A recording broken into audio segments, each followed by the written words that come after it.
Welcome, friends. Today we are discussing Samuel Johnson's The Idler as part of the series on the English essay. I'm Professor Payal Nagpal. We have already discussed the significance of the term idler and what an essay really speaking entails. And we were discussing the essay number 22, which was later titled as The Vulture.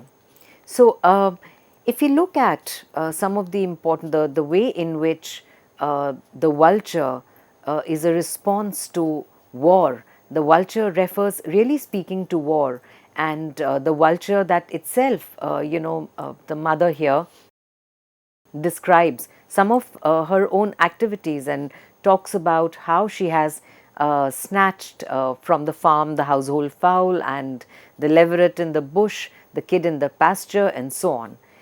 But having done all of this, because naturally to hunt for prey, to eat, to devour the prey is what the vulture does. But then the young ones ask, why is it that humankind kills each other? So, to look at this very important aspect, and this is one of the most hard-hitting essays in the vulture, in the Idler. So, to quote from the vulture, the mother talks about a strange ferocity in human beings, and it is because of this strange ferocity that the vulture tells her children that two herds of men will, they meet, they shake the earth with noise and fill the air with fire. So, in fact, the vulture, who itself devours other organisms and animals and so on, says that if you actually see this kind of, if you hear this kind of noise and see this kind of fire, then please run away from there, because what it means is that men are destroying one another. So, it is, the reference here is to war.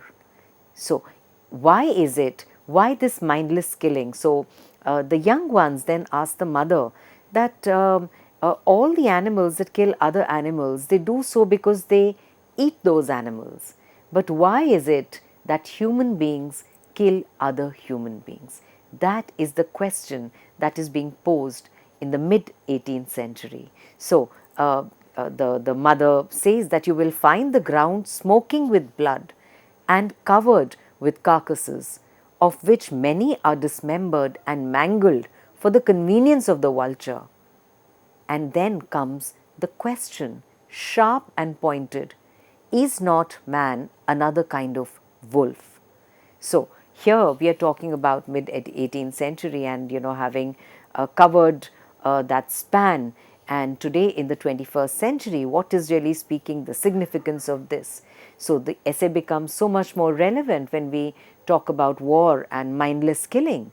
So, so here the mother vulture says that the outcome of this war is that you just see blood all around and carcasses that are dismembered and mangled. Of course, this is food for the vulture, but the point here is, why in the first place did one human being kill another?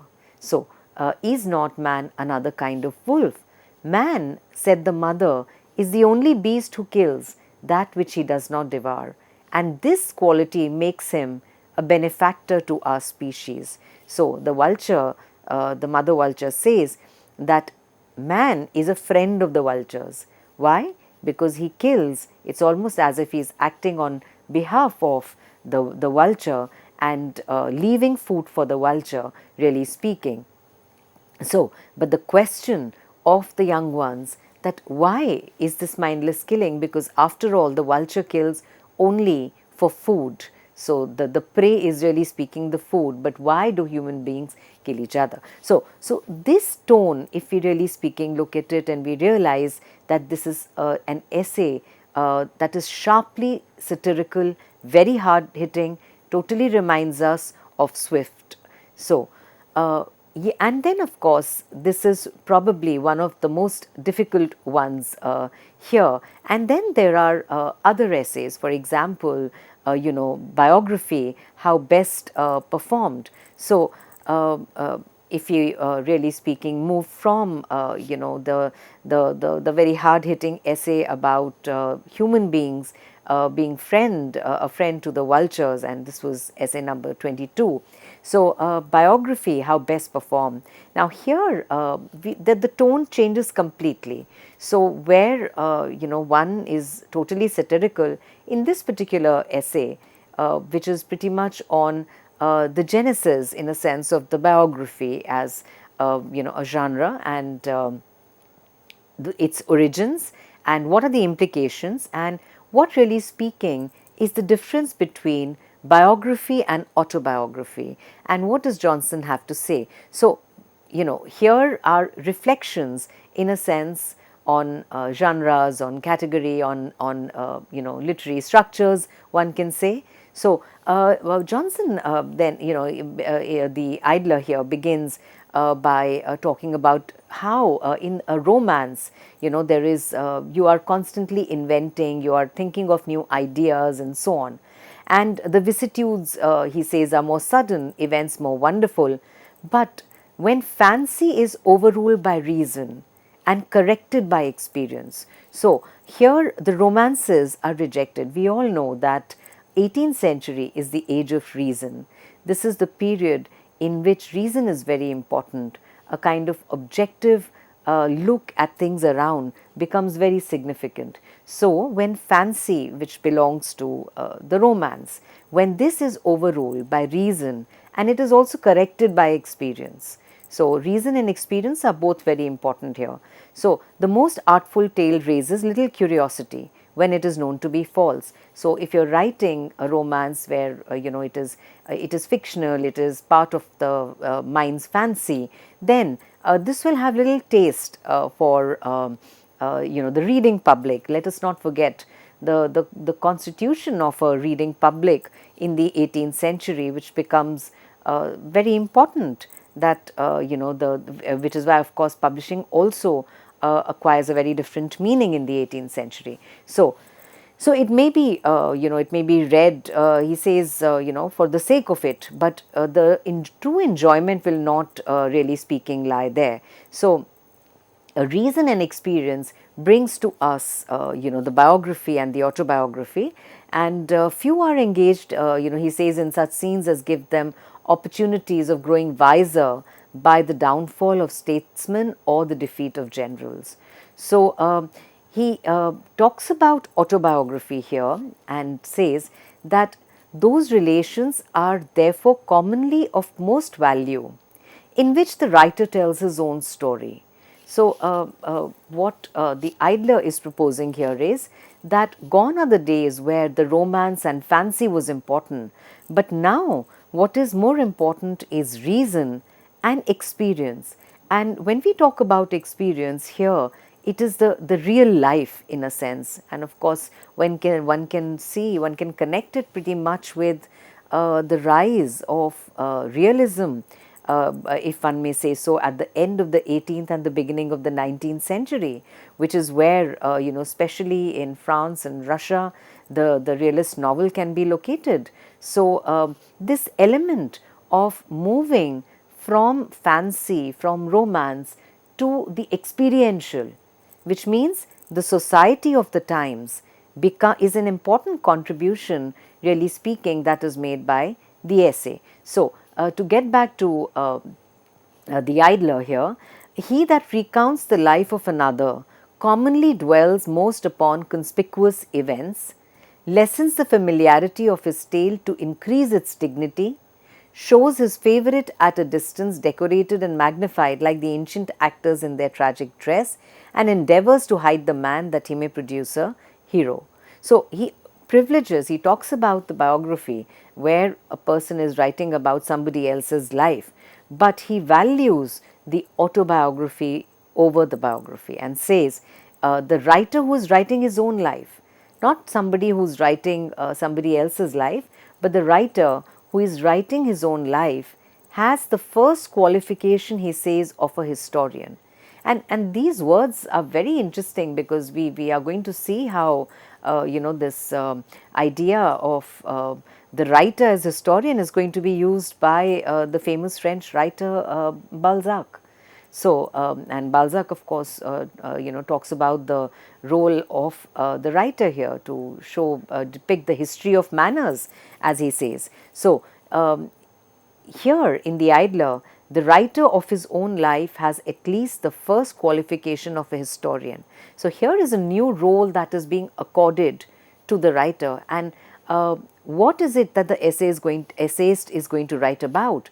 The essayist is going to write about what he sees around. So, that makes the essayist also a certain kind of historian. So, there is the writer of the autobiography, and there is a writer who's writing the essay and is talking about the autobiography. So, the first qualification of a historian rests with the writer of the autobiography. The knowledge of the truth, and though it may be objected that his temptations to disguise it are equal to his opportunities of knowing it, yet he says, I cannot but think that impartiality may be expected with equal confidence from him, that the writer of his own life has the objective perspective to present his life in a certain manner and to be impartial, that he relates passages of his own life as from him that delivers the transactions of another. So, he says that, again, in comparing the biography and autobiography, he says that somebody who's writing a biography is writing either about a friend or enemy. So, he either wishes to praise the person, or is going to talk about his many problems and follies and so on. So, there will be a lot of temptation, as he says. But when he comes to the autobiography, again, to quote from the Idler, he that speaks of himself has no motive to falsehood or partiality except self-love. So, he says it's not as if the two ends here of praise and infamy are going to be important when one writes about oneself. So, instead, he says that, by which all have so often been betrayed that all are on the watch against its artifices. So, that partiality, the only partiality that can be expected here is self-love. It's not as if a writer of the autobiography, that is, when somebody is writing about his or her own life, is not going to, unduly praise and unduly give the problems, but well, yes, self-love, he says, is probably that's about it. So, he that writes an apology for a single action to confute an accusation or recommend himself to favor is always to be suspected of favoring his own cause. So, here this is from essay number 84, and he says, but he that sits down calmly and voluntarily to review his life for the admonition of posterity or to amuse himself, and leaves this unpublished, may be presumed to tell truth, since falsehood cannot appease his own mind and fame will not be heard beneath the tomb. So, this is how he in a sense praises autobiography. Now, if we look at another aspect, now we've already looked at a very wide range here. So, from introducing the character of the idler, the tone is very different, and always the use of humor, wit, speaking tongue in cheek. Then we move to the vulture, where the tone was very, very stark and sharply satirical. It's very dark almost. And then here, we just discussed reflections on the category of the biography and the autobiography. We move to another very important aspect of the essays discussed, essays written in the Idler, and these have to do with the way in which different characters from society become a part of the Idler, how they are writing to the Idler. And it's very, very fascinating and interesting, because when these characters write to the Idler, so of course the writer of the essay takes on the persona. So, the detachment is at multiple levels. One is of course the Idler, who is being addressed in this case. the writer of the essay is taking on the persona of a particular character and is writing to the idler. And this creates a distancing at varied levels, at multiple levels, and uh, it also tells us about the society of the times and how either these are new characters in the society, or these are characters from from social groups that have already been there, but there are changes, there are transitions that are now setting in. So let's look at this character, who's from essay number 19, known as Jack Whirler, and let's see where we can place this character. So Jack's trade is extensive. So here is a man who's totally into trade. Who is this kind of person, and what are his activities like? And somebody like Jack Whirler becomes important because, as we've already discussed, that in the 19th century, this class of people is going to establish itself very well. So Jack Whirler here, Jack's trade is extensive, he has many dealers, his conversation is sprightly, and he has many companions. His disposition is kind, and he has many friends. So, in short, Jack Whirler is a trader, and his trade probably is very, very extensive, and so he interacts with many. The word here is interesting, and we can see how the phraseology itself of the 18th century is changing. We have words like trade, and we have words like dealers. So, and he has many companions also, and he is otherwise quite a likable sort of fellow. But here is something further interesting about Jack the Whirler. And Whirler is interesting almost as if he's always in a whirl. He's always kind of moving from one thing to the next. So he neither forbears pleasure for business nor omits business for pleasure. But at the same time, he is invisible to both his friends and his customers. So if somebody invites him, he says that he will be there, and he tells the person that, okay, fine, you can meet me in such and such place, or you can call me at home. And so when you call at his home, the clerk there will tell you that he has just stepped out, and he will be available at a particular coffee house. So when you reach the coffee house, you get to know that he's left from the coffee house also, and he will probably be there at the tavern. And when you go there, he meets you very briefly, but he's so overwhelmed with business that he tells you that he'll not be able to give you any time.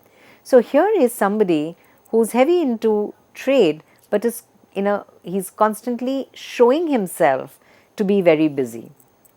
So he says that I never thought that I should write anything to be printed, but having lately seen your first essay, which was sent down into the kitchen. Now this brings us to Betty Broom actually, but to complete the character of Jack the Whirler, we realize that here is somebody who has many dealers, whose trade is vast, and he is someone who makes himself busier than he really is, and that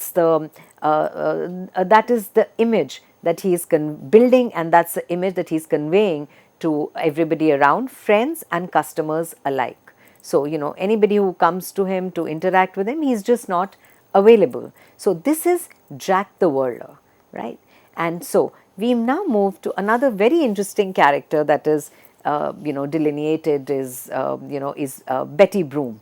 And there are two essays that are dedicated to Betty Broom. So Betty Broom writes to the idler, and of course the essayist is taking on the persona of a woman, and that is also very, very interesting, something to think about.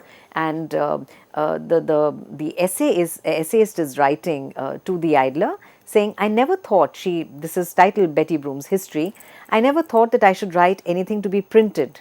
But having lately seen your first essay, which was sent down into the kitchen with a great bundle of gazettes and useless papers, I find that you are willing to admit any correspondent. So already now Betty Broom's history is one thing, but the first couple of lines of this essay have already shown us the social hierarchy. So, how the kitchen is really speaking, at the bottom, um, because everything is sent down into the kitchen, and with a bundle of gazettes and useless papers. So, well, she writes that, since you are willing to admit any correspondent and hope you will not reject me, so if you publish my letter, she says it may encourage others in the same condition with myself to tell their story. So, and she begins by saying that she's a poor woman. So, here is somebody who is, working in a house. It's her point of view that we get to see in The Idler. So, Betty Broom appears in two essays, as mentioned, essay number 26 and 29. So, she says that she's a poor girl, and she talks about her upbringing, where women of the upper class were very, very kind, and they contributed, they funded the education of women like Betty Broom. So she studied at a charity school that was maintained by the contributions made by these ladies, and the women in that sense became patronesses. And she said that, well, we lived happily and so on.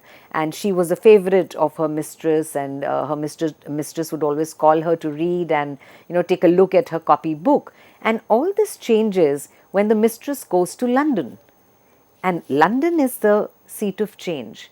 So here, this is obviously not London, and this is probably the countryside. But when the mistress goes to London, and to quote from essay number 26, she told her friends that London was in confusion by the insolence of servants, that scarcely a wench was to be got for all work, since education had made such numbers of fine ladies. Now, this is extremely important, because what we get to know here is that there was a huge difference between London, the city that was in formation. I mean, the London, not of the 19th century, but mid 18th century, it's in formation. It's acquiring the form of the city. And of course, in the countryside, of course, these girls whose education is being funded. But in London, it is through education that the women have acquired better work, and now for a lot of the housework and so on, the women are not available. So scarcely a wench was to be got for all work, since education had made them into fine ladies. Now, so she has to finally leave London. Betty Broom has to leave London, and then in Betty Broom's history continued, she tells us about a whole lot of women that she worked for. So, for instance, she worked for a wife of a watchmaker, and then she worked for the wife of a linen draper, and so on and so forth. And finally, Betty Broom, of course, was constantly thrown out of these jobs, and she, in one particular position, she would, she had to kind of be up till late in the night to open the door, and for the young man of the house. So she would keep herself awake with a book, and for some time liked my state the better for this opportunity of reading. But at last the upper maid found my book, showed it to my mistress, who told me that wenches like me might spend their time better. So we can see that reading is spreading, this habit of reading is spreading to the entire social spectrum. So it's not something that the women who belong to an increasingly information middle class, but it's also going to women who are working as housemaids. So and she's thrown out of this job for this reason, and of course after this she works for a lady who finally leaves her 500 pounds, and so she decides to go back to the countryside and do what she wanted to. But to get back to that particular employment where she was reading, she never knew any of the readers that had good designs in their heads, that she could always find something else to do with her time than to puzzle over books. So which means that the upper class women who hired the women from the ordinary masses resented the fact that these women had started reading. So if you look at the 18th century essay, this is a very, very valuable insight. So, and did not like that such a fine lady should sit up for her young master. This was the first time, Betty Broom writes, this was the first time that I found it thought criminal or dangerous to know how to read. I was dismissed decently lest I should tell tales and had a small gratuity above my wages. So it is, with this we see that this understanding that reading had become very important to 18th century life. So, this really speaking tells us about a vast span of characters. I mean, we have Jack Waller, we have Betty Broom, we have an essay titled The Vulture, and we have, an essay that is the very first that defines, really speaking, the idler. And if you look at the last essay of the idler, and here I think the request is to actually review life. So, as the last idler is published in that solemn week which the Christian world has always set apart for the examination of the conscience, the review of life, extinction of earthly desires and renovation of holy purposes. So, it's written, I hope my readers are already disposed to view every incident with seriousness and improve it by meditation. So, the essayist here is asking the reader to engage with these essays, to read them seriously and to think about them. So here viewers, we have covered a very wide range that is evident in the idler, and again the idler, the rambler is generally read more than the idler, but I hope that this has given you a very good idea of the 18th century essay and the very, the different tones and the different issues, different characters that are covered in the idler. And one of the most valuable takeaways from this today will be this idea of reading, especially by women who belong to the ordinary rungs of the society. So, this is I hope you are probably inquisitive enough to read the essays that are there in the idler. Thank you.